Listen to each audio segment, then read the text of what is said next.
Hello everybody, and welcome back to another episode of Cooking with Grandma. If you're new to my channel, thank you for stopping. If you're a regular subscriber and a viewer, welcome back. Today we're going to make a dish. Now, it's called cheeseburger casserole, and when you bite into it, it is just like taking a bite of a cheeseburger. It is so good. The only thing is with this one, it does call for a package of Stouffer's macaroni and cheese frozen that you defrost. I don't use that kind of thing to process foods. I'm going to make my own mac and cheese. It's really easy to make homemade macaroni and cheese. You just boil your macaroni, make a cheese sauce, mix it in. I'm just draining my macaroni right now. I've already got the macaroni cooked. So what I'm going to do in this skillet here is I'm going to ground a pound of ground beef. This is a pretty easy recipe, and it's not that expensive. It's like, it might be a little bit more because it calls for refrigerated biscuits, the store brand, and the store brand box of mac and cheese. If you have all the ingredients at home to make these things, it's much more economical than buying them. If you buy a package of biscuits, I mean, they're not that expensive, but it's something that's very easy to make. And if you've got everything at home to make them, it's not that much. So we're going to brown the ground beef, the onion, which I chopped up beforehand. I'm going to put that in my skillet. This is one medium onion, chopped up fairly small. Not too small, but not too huge. You don't want them great big chunks. It'll cook down. And we need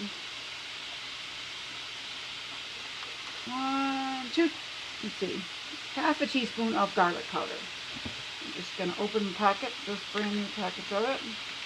So we're going to let this simmer and cook while I make my cheese sauce. And there we go, half a teaspoon of garlic powder. We'll just give this a little stir. There's my oven heating up, because this will go in the oven for 20 minutes. I'm making this ahead of time. So the casserole, that's what's nice about casseroles. You can make them even in the morning if like you're an afternoon worker or you've just got other stuff to do.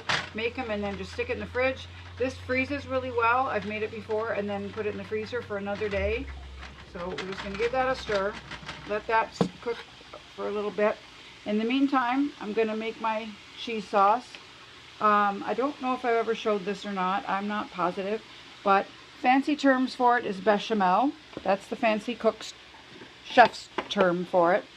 It's just cheese sauce. So I've got, I think I made this before. I made white sauce before. I know I did. So I've got a tablespoon of butter, little better than a tablespoon of butter. To that you add a tablespoon of flour. It's always the same amounts of butter per flour. So if I've got a whole tablespoon of butter to tablespoon, same thing. Even, and you let that kind of mix together. You give that butter a stir and it'll melt into the flour. It'll be like a paste. Trying to get the camera where you can see what I'm doing, but no, it's not going to show it. Too deep of a pot. So there, it looks like this. It's going to be, the butter's going to melt into a paste, and then you just whisk in your milk. So, like that. There we go. I'm going to grab my whisk here. So this is what it looks like right now. It's just a gloppy mess because it's just flour and butter. The butter hasn't fully melted, so it's kind of hanging out there into a mess. So we're going to let that melt. We're going to give it a stir with the whisk. Just let it melt a little bit. See how nicely it's getting creamy because it's starting to melt. It's not a glob. So to this, we're going to add about a cup of milk. I'm just going to eyeball it because I've made it a gazillion, trillion times. So we're just going to put this in, but not all of it at once, just enough to get this flour and butter mixture smooth. Nice and creamy and smooth. This is what you want. It mainly looks like milk. We're just going to keep stirring this. Turn down my hamburger mixture. I don't want that to burn. So I'm going to go ahead and pour the rest of the cup of milk in. You pretty much have to stir it constantly. I mean, I'll leave it for a second and, kind of come back to it. And I'm going to stir my hamburger mixture up here. Give that a little mix because, you know, the onions and the hamburger together. Oh, it smells so good. But I don't want it to burn. So I'm going to keep on with the cheese sauce. We're going to just give this a stir. Cheese sauce is like simple to make. It's equal parts of butter and flour. You let that melt. You add your milk. You stir it till it's thick. Now this is a white sauce. So if you're making something that calls for a white sauce, that's it. That's all a white sauce is. Now for a cheese sauce, same thing. You make a white sauce and you add grated cheese. It couldn't be easier. I mean, I don't know if you can buy cheese sauce ready-made. I don't think so. I've never really seen it in the store. I mean, it's not something I've ever looked for, honestly. There could be. There's everything else in the stores these days, right? So there very well could be. So I'm just giving my burger another stir and dipping my cheese sauce. It's almost thickened up already. While that's thickening a little bit more, I'm going to grate. I've grated most of my cheese. I'm just going to finish grating that. So, and then when we are all done, the biscuits again, you can buy a tube of the biscuits and put them on top. But I'm just going to whip up a batch. It's like takes 10 minutes. It's nothing. You don't need yeast. It's nothing to rise. It's nothing spectacular. It's like, you know, flour and butter and a little bit of salt and milk. You roll them up and good to go. I'm just gonna keep stirring that. Keep stirring my cheese. The one thing with cheese sauce, you do have to stir it pretty much all the time. Like I let it go for a second and come right back to it because it will get gloppy. If you don't stir it, it'll all of a sudden it's like, oh shoot, my cheese sauce is. You're supposed to do this on medium-low heat. But anybody that has watched my videos knows that I'm not a very patient person, and I usually put things on high and just to try to get it done quicker. That's what I'm doing today. I'm going to get this done.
That's it, you're done. The sauce is done. So now what we're going to do is we're going to take your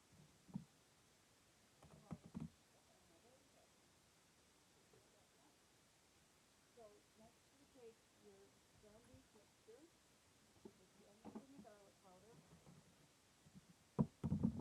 and we're going to put that into a large bowl.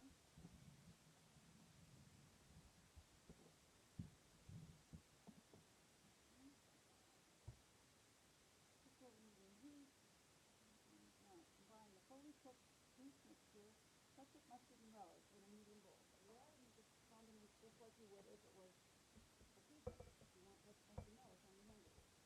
You're going to put this in the bowl.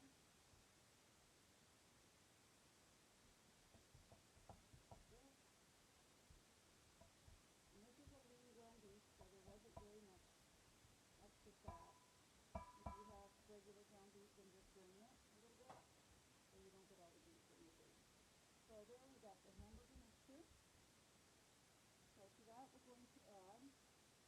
tablespoons of ketchup.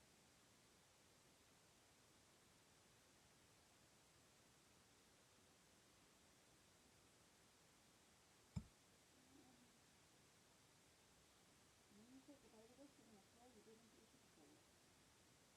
Almost. There's 3 tablespoons of ketchup. And 1 tablespoon mustard. Just plain regular yellow mustard. You don't want like the Dijon or anything. Is it 1 tablespoon? Yeah, 1 tablespoon. And 1 tablespoon of rice. You can use plain relish or bell pepper relish, it doesn't matter.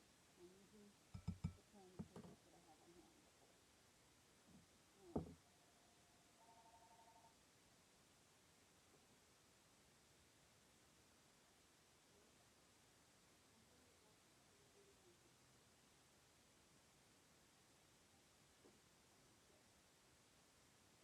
And so we put together the defrosted ketchup mustard relish in a medium bowl.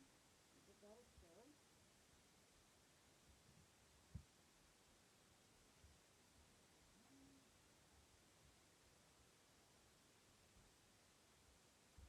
And now to that we're going to stir in the tomato. We want 1 medium tomato chopped. I didn't boil it. I didn't chop my tomato ahead of time because that's like 16 seconds. So I think it'll be. These are tomatoes from my garden. It took a while for them to come in season because the weather was so yucky. So you just want to roughly chop this. You don't want huge pieces, but you don't want them so small that they cook away and you can't taste them and chew them later. So just a rough chop.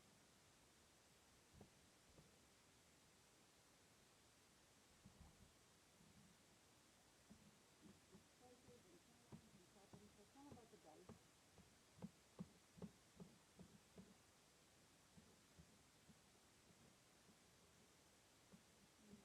It's pretty easy, and it's so much more economical and easier. When you buy a lot of processed foods, you're spending a lot more money for those foods because they raise the prices of them because there's so many additives in them to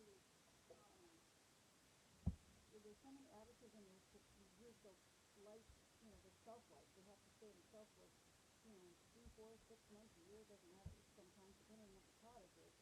And they cost so much more. You just have all this stuff ready in your cupboards in your pantry, and you can just instantly match it. Alright, so there's the tomato. Now we're going to take a casserole dish. First I have to get my cheese sauce in my pan. I'm going to put the cheese sauce right over. I just use honey noodles. You can use any kind of noodles you want. I mean, all those are the traditional ones for mac and cheese, but I grabbed a bag. I had a bag of honey open. It doesn't matter. It really doesn't. After pasta, they all taste the same. I mean, some people will argue the fact that no, they don't, this different pasta taste blah. To me, they all taste the same. So we're going to put some salt and pepper. Just salt and pepper taste, just enough to season it a little bit. I don't use too much seasoning. I'd rather taste it after and season it when you're eating it. So now what we're going to do is we're going to put half of the mac and cheese in the baking dish. This is a 12 by 13, or not, sorry, 9 by 12 pan. So let's eyeball it and make sure what you get with half of it.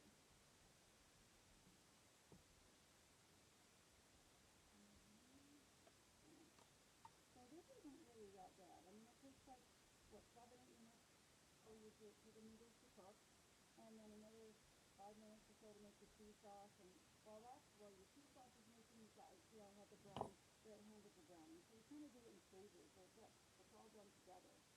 So we've got half the mac and cheese, and then we're going to put some hamburger mixture over that. So the bottom is your cheese for the cheeseburger, the bottom and your top. And then you got your hamburger with all your fixings on it, ketchup, mustard, relish, tomato. There you go, put that up nice. And cheese on top of this. And then you can just spread that evenly. All that nice goodness sauce out of there, right? And we're going to just spread this out even. I probably could have cooked a few more noodles, but just, I just kind of threw it in the pot and said, yeah, that looks close enough. I normally overcook the noodles, and it's not that I undercook, there's enough. As long as it covers it, there is enough. So now, if you were following these recipes a little bit, then you would put your pre-made biscuits on top of it. Oh, wait, sorry. Bake in the oven for 25 minutes. Then bake, okay, so yeah. So while this is going in the oven for 25 minutes, 20 to 25 minutes, and while that's baking, I'm going to make my biscuits. I'm going to get my other recipe book out here to make my biscuits. Making biscuits is super easy.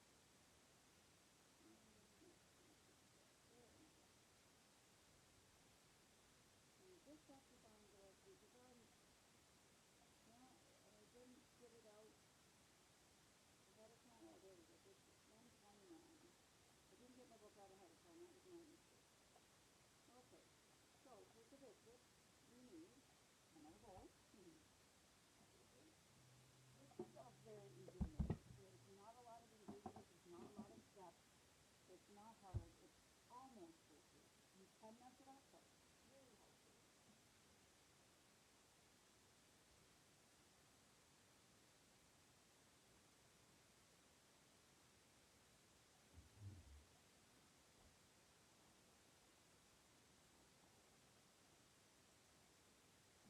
So I just have overnight bag of flour.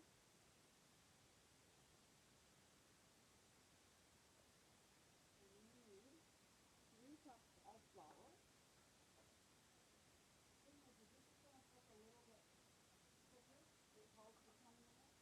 But because mac and cheese is already cooked,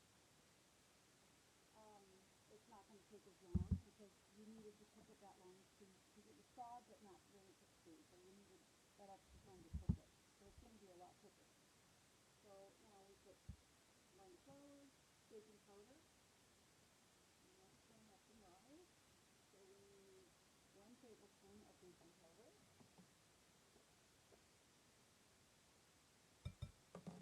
Okay. And 1 tablespoon of sugar.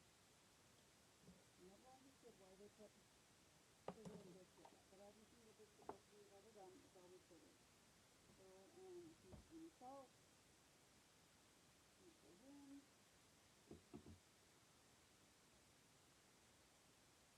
Alright, I'm just going to give this a little mix. Get all the baking powder incorporated into the flour nicely, nice and evenly, and the salt, because you want a big hot pot of salt. Wouldn't taste very good. Okay. Now we're going to use the pastry blender and cut in the butter until it is crumbly, just like you would make, just like you would do with rolls, any kind of rolls or biscuits or anything. So it is 3/4 of a cup of butter. This is half a glass and 1/4 of a cup. Alright, I'm going to get my pastry blender. Again, I've made plenty of it.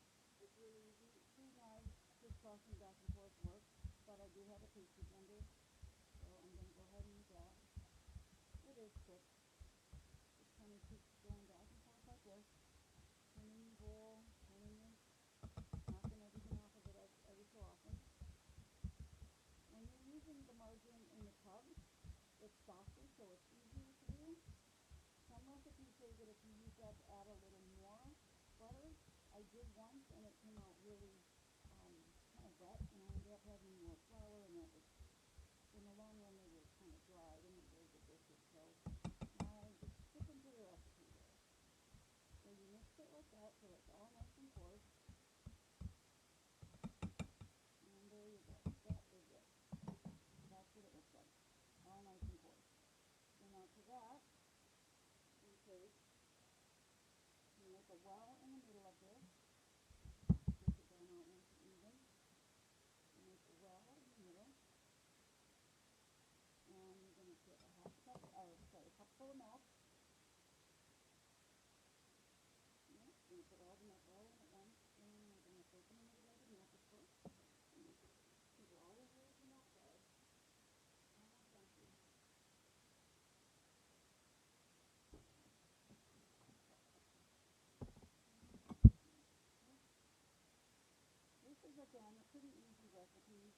a few more steps, but it's not that many on the brownie hamburger.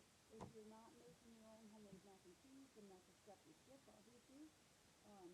If you buy it, and if you buy the biscuits, then you're not making your own, that's another step you skip.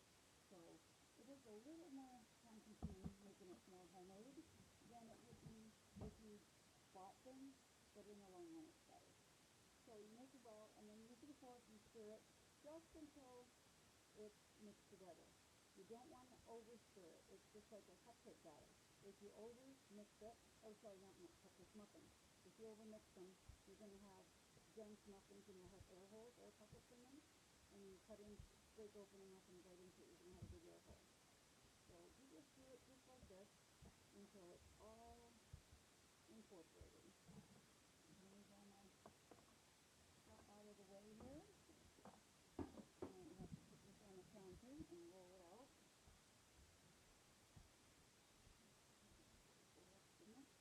So now you need a little bit of flour on this board. Not you don't want to overdo it. Overmix it.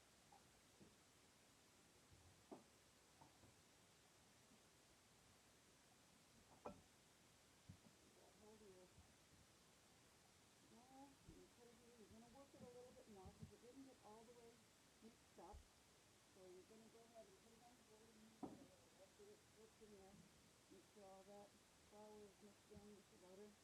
There's always going to be a little bit left in the bottom of the bowl. This is why you need it. You push it, put it in the circle and push it away from you. Turn it, make it, fold it, push it. And that's what kneading is with. If you were making bread dough or any kind of yeast dough or any kind of biscuits or rolls, this is what you would do. It's coming together very, very nicely. Very super quick, very easy recipe. It seems like sometimes, oh goodness, you got all this loose flour and this loose crumbs and you're never going to mix in. But as you see, they're mixing in really quite quickly. You have all that milk and all that butter. Now what we're going to do with this is roll it out, all mixed in there, make it into a nice flat, make it into a nice circle. I've got a couple of pieces that didn't mix in, just cut those off. I'm going to make this into a nice circle, push it down, and you're going to roll it. You want it to be about, a half inch or so thick. Not too thick, but you don't want them thin. They will rise because of baking powder, but there's no yeast, so they're not going to go crazy for you. And it's very, very easy. Now keep rolling it very nicely. Nothing really to it. And there's nothing wrong. I have used canned biscuits before. They're good. They taste good. But it's not something I regularly buy and have on hand. So, and then you see how easy it is to roll this biscuit dough out.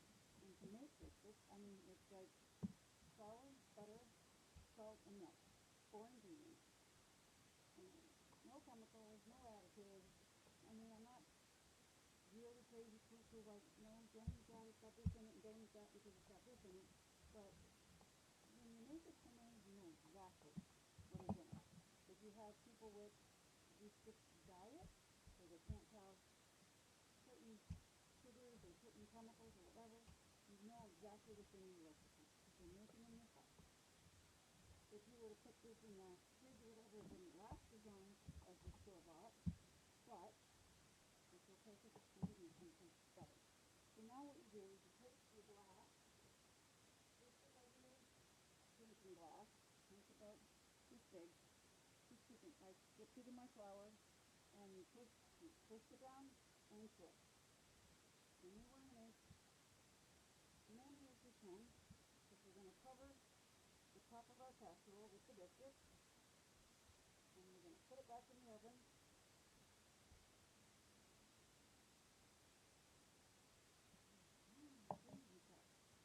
Four biscuits are ready. You take those off, and you have to re-roll it. That's okay, because you're not going to get. I mean, if you put them close together, you'll get a fair amount, depending on how well you've rolled it. So we're just going to gather that back up, put it into a ball, roll it out again. like when it's done. You grab this out of the oven. So what you do is you're going to do the magic of television. That's what takes for 25 minutes. And you place the biscuits around the edge of the pan, and then you continue baking them. So you just go like this. You put these biscuits all the way around. Too short. That's okay. What we'll do is make up a couple. Okay. And you want to brush the tops of these with butter. It doesn't say that in the recipe, but I find it nicer if you brush the tops with butter because then they brown nicer. So we're going to just go ahead and make these. There's a little one right in the middle. Now what I'm doing right now is I'm just taking a ball of dough and I'm just shaping it with my hand instead of rolling it out again because I don't want the big ones. I want different sizes. It'll work. It's the same thing. So it says to put them all the way around the edge. I like to cover my whole casserole, then everybody that eats it gets a biscuit. And if you don't want the biscuit, that's fine. Just set it aside. Somebody else will have it. There. There you go. That's the biscuit. And you saw how quick and easy that was to make. So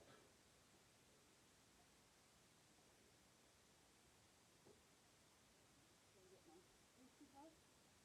And I'm going to give these a little brush with the butter.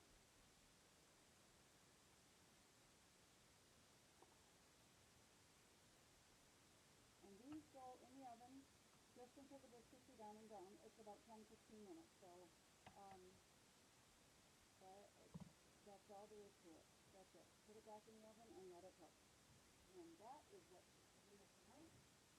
If anybody would like to leave a comment about it, if you try it, let me know. If you want to see me cook anything else, be sure and let me know. And subscribe if you haven't. That'd be awesome. And if you have, thank you so much. And I will see you all another day. Bye now.